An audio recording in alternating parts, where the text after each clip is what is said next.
If every dot on a basketball represents one potential pro signee, only 3 dots out of the 35,000 will make it. That's how rare it is to become an NBA player.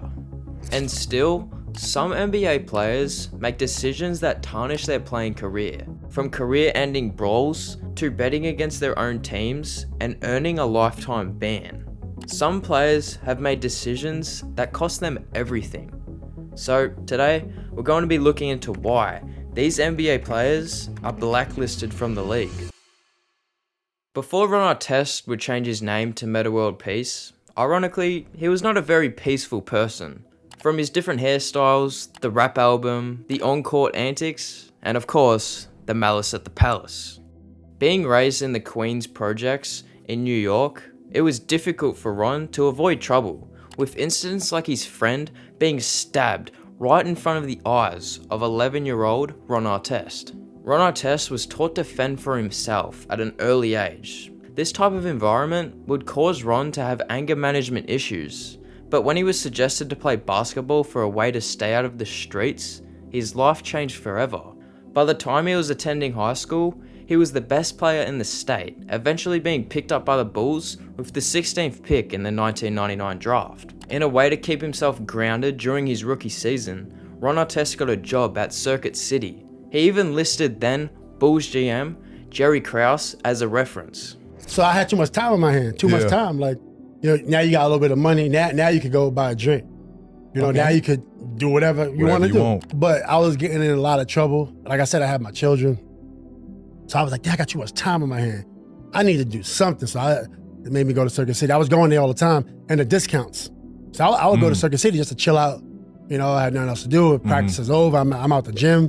Just look at the DVDs. When that was hot, just walk around, and then I'm like, damn, I need a little discount because I'm paying for these DVDs. Yeah, I feel like Bill Gates, but when you look at your contract, you're like, hold on. I can't keep buying this many DVDs. So if I can work at Circuit City, I get this discount. It only lasted one day. I was about to say, how long did you work at Circuit City? I was there for like 1.5 days. Okay. 1.5 Because once it came out in the news, Jerry Krause called me in the office. What are you doing? What was that conversation? What was that conversation like? What are you doing? He's like, why are you working at Circuit City? I said, well, I'm trying to get a discount on these DVDs, and I'm bored. Like, I have nothing else to do.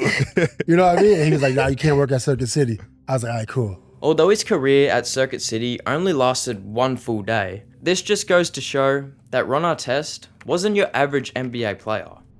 And the malice at the palace only solidifies that. And it all started when Ron Artest, then with the Indiana Pacers, got into an altercation with Detroit Pistons fans after being hit by a drink. The incident escalated into a massive brawl involving players and spectators.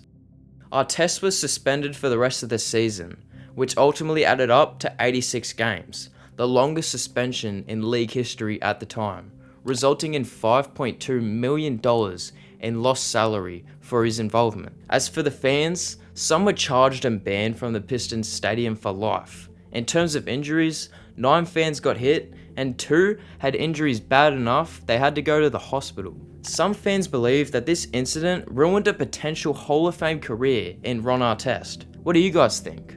Although Ron Artest instigated the biggest brawl in NBA history, and maybe in sports history in general, he wasn't banned for life. Well, this next player was banned for life, and the reason will leave you speechless. Jontay Porter. When he was in the league, he was a random player, on a 2-way contract, making just $415,000 per year. That's why when the Mafia approached Jontay to start rigging games to win bets, he happily accepted. Now, the bets that Jontay Porter would be running were called under bets, so if he scored less than his averages, he would win the bet. So, when Jontay Porter was in position to go above his averages, he would just fake an injury, like complain about his eye being sore. At the end of the quarter, in position to get a rebound, but his man pulls away. Yes, he is safe. But then the ball bounces right to him. Instead of grabbing the board though, what was that? He like taps it to his teammate at the end of the quarter. Have you ever seen that before? Now that was the third rebound of the game, and it's only the first quarter. The total's 4.5. So you can see Jontay go immediately to the coaches in the background and start pointing to his eye. So he left the game having re-aggravated an eye injury.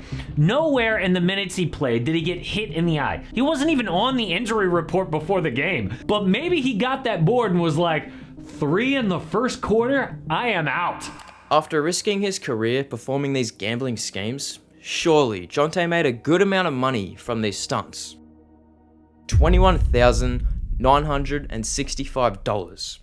He made $2.8 million in NBA earnings. Jontay Porter wasted his NBA career for just a mere $21,965. The story of this next player takes a whole different turn. He wasn't blacklisted from the league because of anything he did personally. Instead, his fate was sealed by circumstances completely outside of his control. Just a few seasons ago, Isiaiah Thomas was on top of the basketball world. From averaging 28.9 points in 2017, fast forward a few years, the same player who once led his team to the playoffs was brought to tears, struggling to secure even a single roster spot. They gave up on me.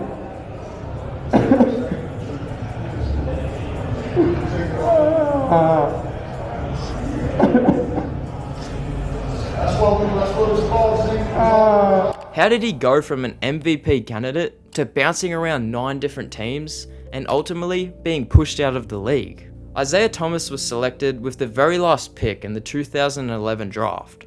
Only being 5'9", nothing was handed to Isiaiah, and he had to earn every opportunity and prove he belonged among basketball's elite. That opportunity would come when he joined the Celtics, where he would go from the last pick in the draft to a superstar overnight. In the 2017 playoffs, Isiaiah Thomas would lead the Celtics to a first-round playoff win over the Chicago Bulls. The only problem was, the day before the series began, Isiaiah Thomas's younger sister, China Thomas, would tragically pass away. Isiaiah Thomas would fight through his heartbreak and have one of the best games of his career. Isiaiah scored 33 points in 38 minutes. Isiaiah would lead the Celtics to the conference finals for the first time since 2012, but would suffer a hip injury that would cost him not only $200 million, but his basketball career. Once we hit the playoffs, the tragic news happened. My hip was slowly getting a little worse. The only thing that I would have against Boston, you know, everybody hated Boston for what they did to me. It's a business, I understand it. I'm not tripping on it. The only thing that I think they handled wrong was not explaining to me what the extent of my injury could be if I do play. So that was the biggest thing for me that I disliked, because nobody gave me no insight. Okay, if you do play, right, this can happen. Isiaiah himself believes that Boston didn't do a good enough job telling him the risk of playing. What they didn't tell him was if he kept going, the negative consequences could be severe. And that is exactly what happened. After their 2017 playoff run, Celtics general manager Danny Ainge would trade Isiaiah to the Cavaliers. And then that's when he broke it to me. He's like, well, I just traded you.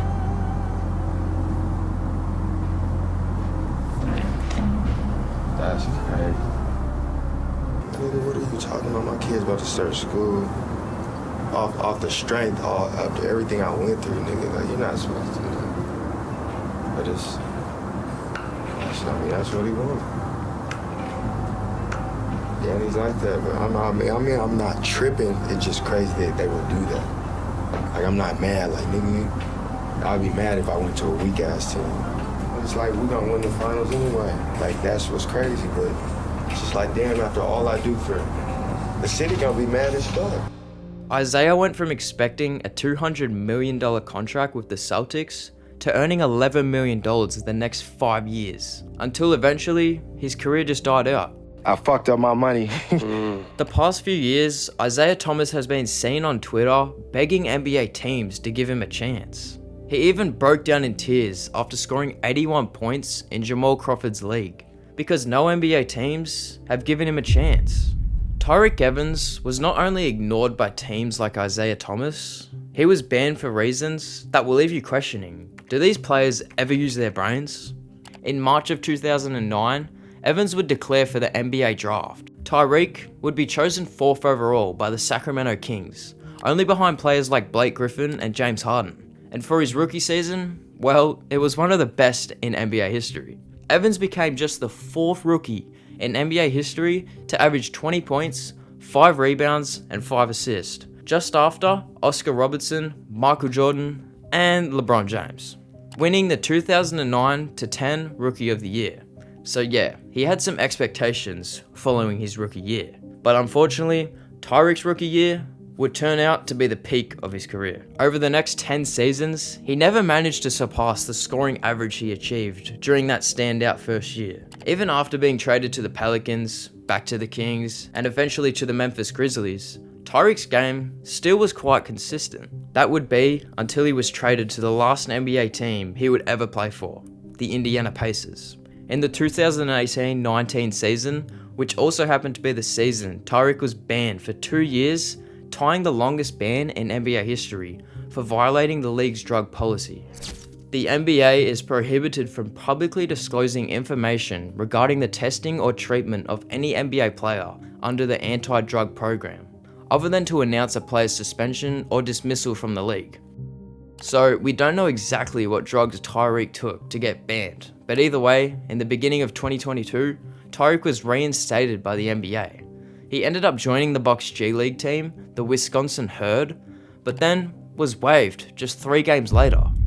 This next player suspended for the same violation is OJ Mayo, but his story is a little bit more chaotic. Cover of Slam magazine, #1 ranking in the country, was personally invited to Michael Jordan's camp and labelled as the next LeBron James.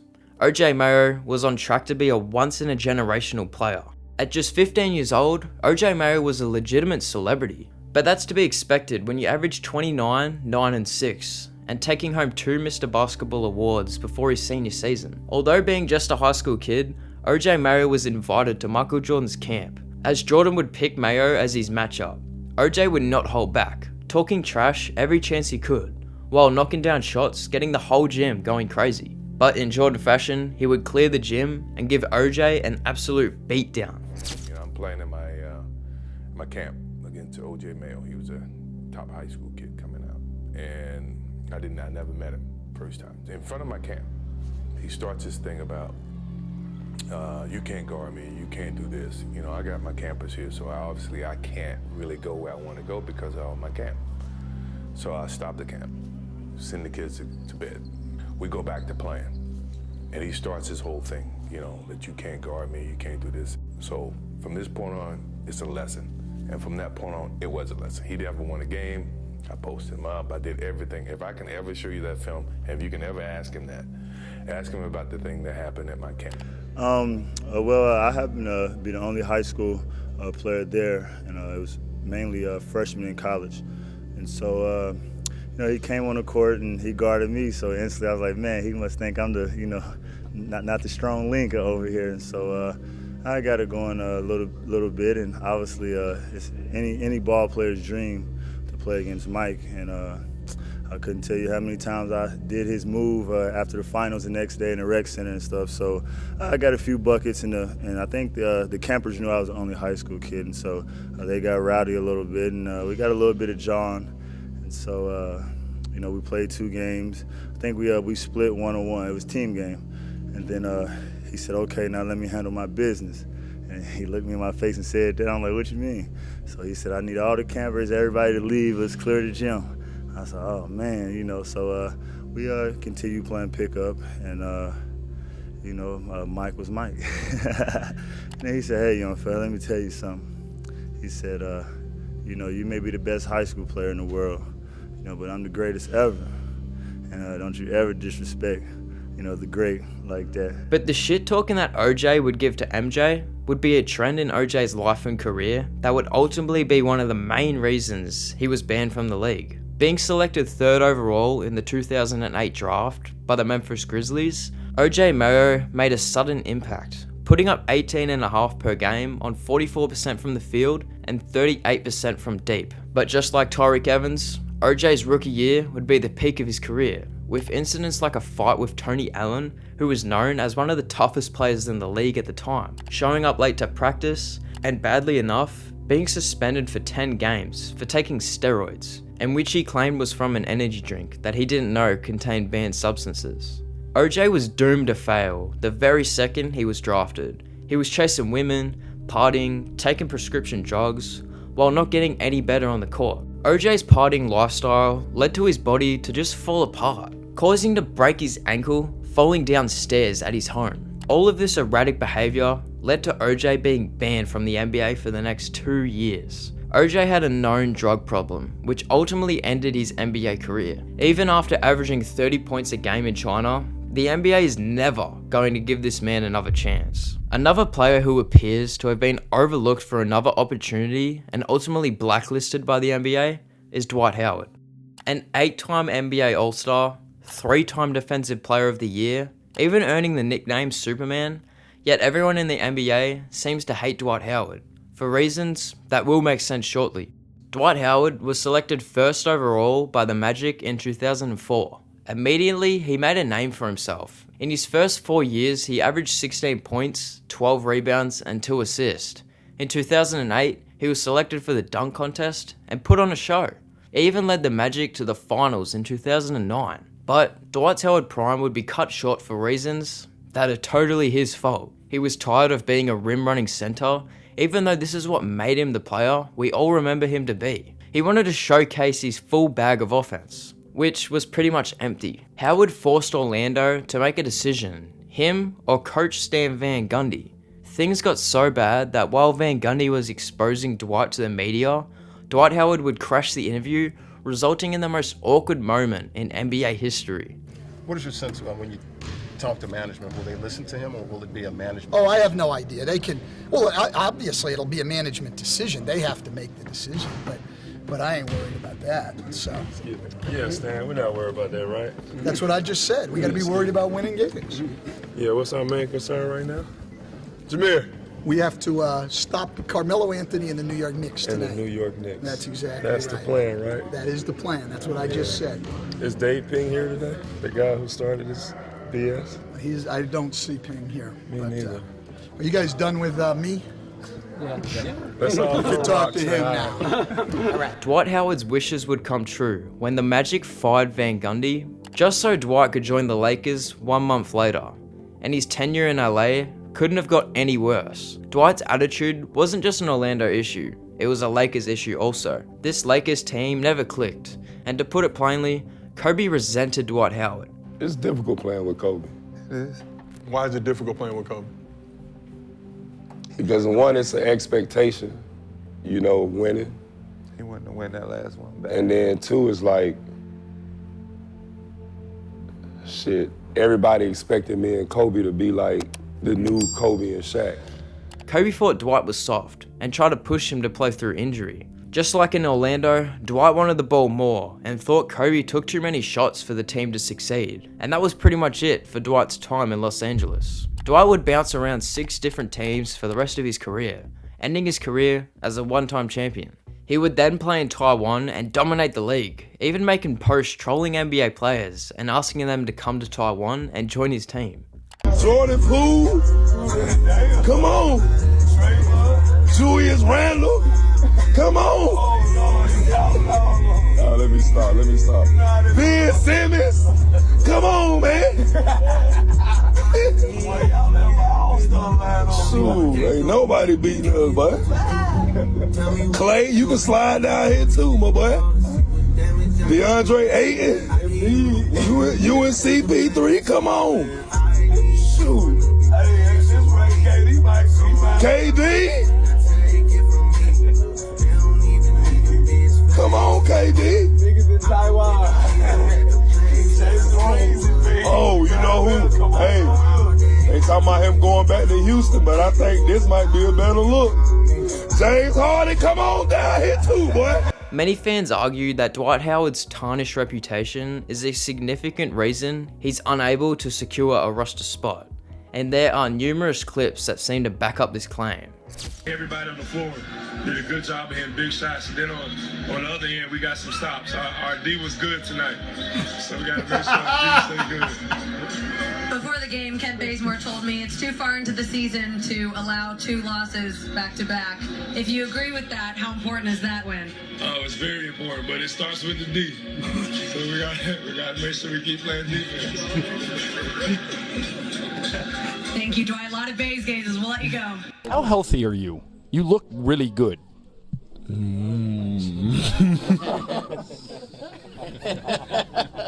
Let me put a shirt on for you. Someone who makes Dwight Howard's reputation look flawless by comparison is Donald Sterling. Donald Sterling, though, I know he's not an NBA player, but the former owner of the Los Angeles Clippers, has such a shocking story that resulted in him being banned from the NBA for life. In 1986, Sterling would hire Elgin Baylor to be Vice President of Basketball Operations, a position Baylor would hold until 2008. But when asked a specific question about Sterling, this is what Elgin Baylor had to say. Do you think he's a racist? Of course he is. There's no doubt in my mind now. At the time, I thought then, and no doubt now that he is. I think he is. This will make more sense when you listen to this call between Sterling and his mistress that was leaked by TMZ. Does it matter if they're white or blue or yellow? I guess that you don't know that. Maybe you're stupid. Maybe you don't know what people think of you. It does matter, yeah. It matters. Do you know that I'm mixed? No, I don't know.